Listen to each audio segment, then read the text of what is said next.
ഇന്ന് തന്നെ ഡൗൺലോഡ് ചെയ്യൂ. കാണൂ നിങ്ങളുടെ ഫേവറേറ്റ് ഷോസ്.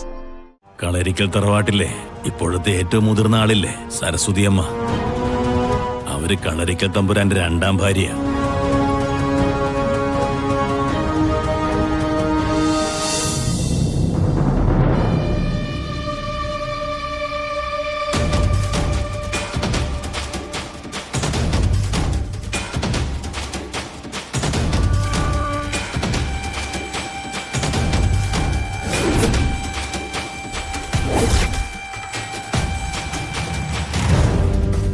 ഒരുപാട് ബുദ്ധിമുട്ടുകൾ ഉണ്ടെന്ന് തന്നെയാ പൂജാരിയും പറയുന്നത്.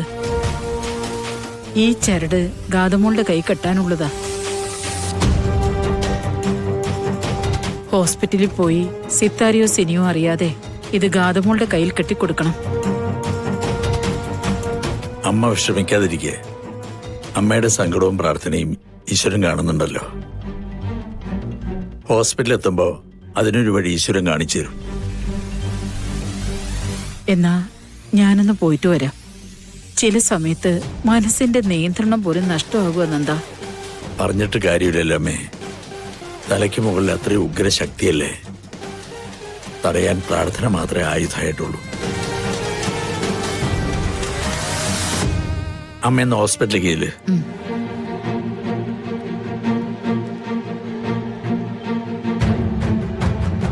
ഓഹോ,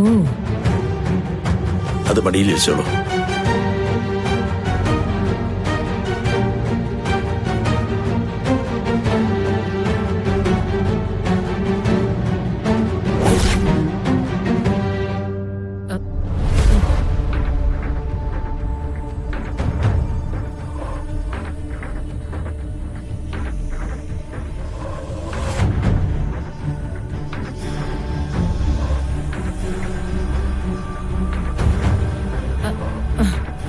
അല്ല, അതെന്താമേ ഇത്രയ്ക്ക് വലിയ രഹസ്യമൊക്കെ?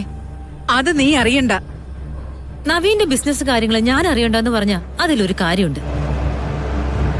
കളരിക്കൽ കുടുംബത്തിന്റെ സ്വത്തിന്റെ കാര്യങ്ങള് ഞാൻ അന്വേഷിക്കണ്ടെന്ന് പറഞ്ഞ അതിലും കാര്യമുണ്ട്. പക്ഷേ അമ്മ ഈ പറഞ്ഞ കാര്യങ്ങളുണ്ടല്ലോ, അത് ഞാൻ കൂടി അറിഞ്ഞ എന്താ കുഴപ്പം? ധർമ്മല്ലേ, അമ്മ ഒരു സ്ഥലത്തേക്ക് ഇറങ്ങുക, തടസ്സം ഉണ്ടാക്കണ്ട. എന്നാ ഏട്ടൻ പറ, ഏതാ ഈ തലയ്ക്ക് മുകളിൽ നിൽക്കുന്ന ഉഗ്രശക്തി? അല്ല, എന്താ ആലോചിച്ചിട്ടാ അമ്മയുടെ മനസ്സിന്റെ നിയന്ത്രണമൊക്കെ നഷ്ടപ്പെടുന്നു പറയുന്നത്? ഞാനും ഈ കുടുംബത്തിൽ ജീവിക്കുന്ന ഒരാളല്ലേ. ദോഷം വല്ലതും ഉണ്ടെങ്കിൽ എന്നെയും കൂടെ ബാധിക്കുന്ന കാര്യമല്ലേ. നിന്നെ ദോഷമൊന്നും ബാധിക്കില്ല. അങ്ങോട്ട് മാറി നിൽക്കേ.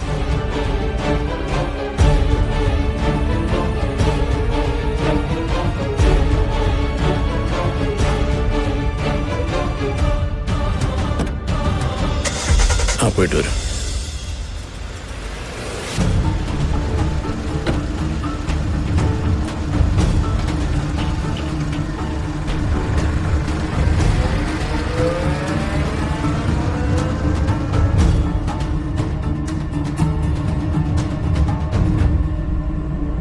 ഏട്ടാ,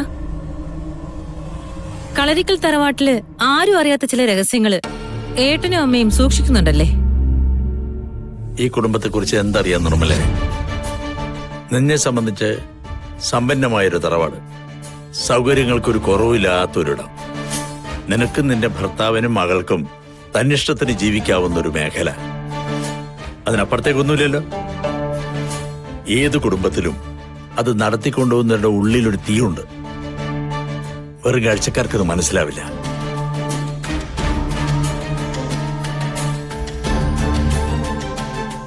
എന്തോ ഒരു രഹസ്യം ഇവർ രണ്ടുപേരും കൂടി സൂക്ഷിക്കുന്നുണ്ട്. എത്ര ചോദിച്ചാലും ഇവര് പറയില്ല. പക്ഷേ നിർമ്മല അത് കണ്ടെത്തും.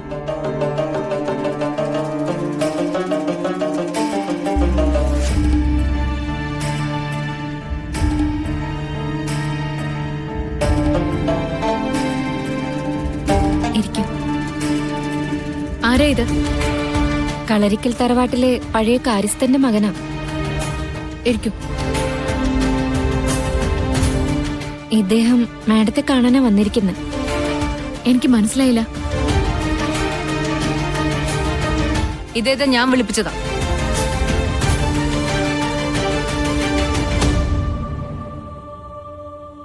ഗ്രാമത്തിലുള്ള കളരിക്കൽ തറവാടിന്റെ എല്ലാ രഹസ്യങ്ങളും അറിയാവുന്ന ആളാ. ഇനിയെങ്കിലും നീ എല്ലാം അറിഞ്ഞിരിക്കണമെന്ന് എനിക്ക് തോന്നി. എന്റെ അച്ഛന് വയ്യാണ്ടാവുന്നതുവരെ കളരിക്ക തന്നെ ഉണ്ടായിരുന്നു. അച്ഛൻ കഥകൾ ഒരുപാട് പറയാറുണ്ടായിരുന്നു. ഞാനും കാഴ്ചകൾ കുറെ കണ്ടിട്ടുണ്ട്. മോളുടെ അമ്മയുടെ പേടി സത്യ. കളരിക്കൽ തറവാട്ടിൽ വിവാഹം കഴിച്ചുകൊണ്ടുവരുന്ന പെൺകുട്ടികൾ വാഴില്ല. മമ്മി എന്തിനാ ഇദ്ദേഹത്തെ വിളിപ്പിച്ചേ? എന്നെ വിശ്വസിപ്പിക്കാനോ? സീ മമ്മി, നവീൻ വ്യക്തമായിട്ട് പറഞ്ഞതല്ലേ, നവീൻ ഇത്തരം കാര്യങ്ങളിലൊന്നും വിശ്വാസമില്ലാന്ന്, അത് നവീനെ ബാധിക്കില്ലെന്ന്. ബാധിക്കും. ഇങ്ങനെ പറഞ്ഞവരൊക്കെ ആ തറവാട്ടിൽ ഇതിനു മുൻപ് ഉണ്ടായിട്ടുണ്ട്. നിഷേധിച്ച് മുഖം തിരിച്ചു നിന്നവരെ ഞാനും കണ്ടിട്ടുണ്ട്. പക്ഷെ അനുഭവങ്ങൾ വന്നപ്പോ സർപ്പക്കാവിൽ തൊഴുതുകന്ന് കരയുന്നവരായിട്ടാ പിന്നെ കണ്ടിരിക്കുന്നത്. ഉഗ്രശാപമാണ് മോളെ. അതിൽ നിന്നും ഒരാൾക്ക് പോലും രക്ഷയില്ല. ഒരു പ്രതിവിധി ഏൽക്കില്ല. മരണം നിശ്ചയം.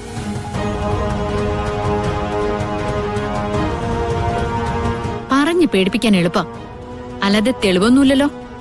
തെളിവുണ്ട്. കളരിക്കൽ തറവാട്ടില്ലേ ഇപ്പോഴത്തെ ഏറ്റവും മുതിർന്ന ആളില്ലേ, സരസ്വതിയമ്മ.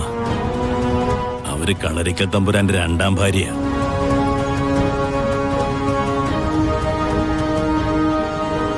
അദ്ദേഹം ആദ്യം വിവാഹം കഴിച്ചിരുന്നതേ ചെങ്ങന്നൂരുന്ന. ആചാരങ്ങളും അനുഷ്ഠാനങ്ങളും ഉണ്ടായിരുന്നൊരു തറവാട്ടിന്ന്.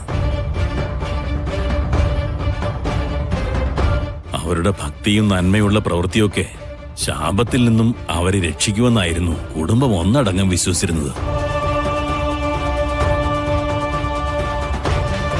പക്ഷെ ഒരു ദിവസം കാവിൽ വെച്ച് പാമ്പ് കുത്തി. ഇഴഞ്ഞു പോകുന്ന കരുനാഗത്തിനെയും വീണ് കിടന്ന് പിടയ്ക്കുന്നവരെയും അവരുടെ വായിൽ നിന്നൊഴുകിയ നുരയും പതയും പോലും എന്റെ കൺമുന്നിൽ ഇപ്പോഴും ഉണ്ട്.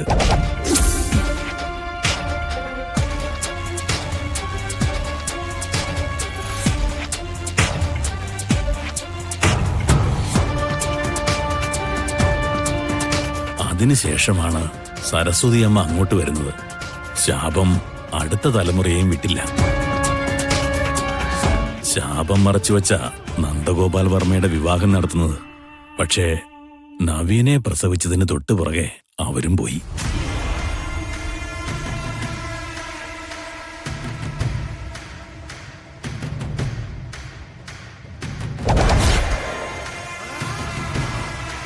സർപ്പക്കാവിൽ വിളക്ക് വയ്ക്കാൻ പോയ ആളെ കാണാതെ തെരഞ്ഞു ചെല്ലുമ്പോ വിഷം തീണ്ടി നീലച്ച് കിടക്കുകയായിരുന്നു.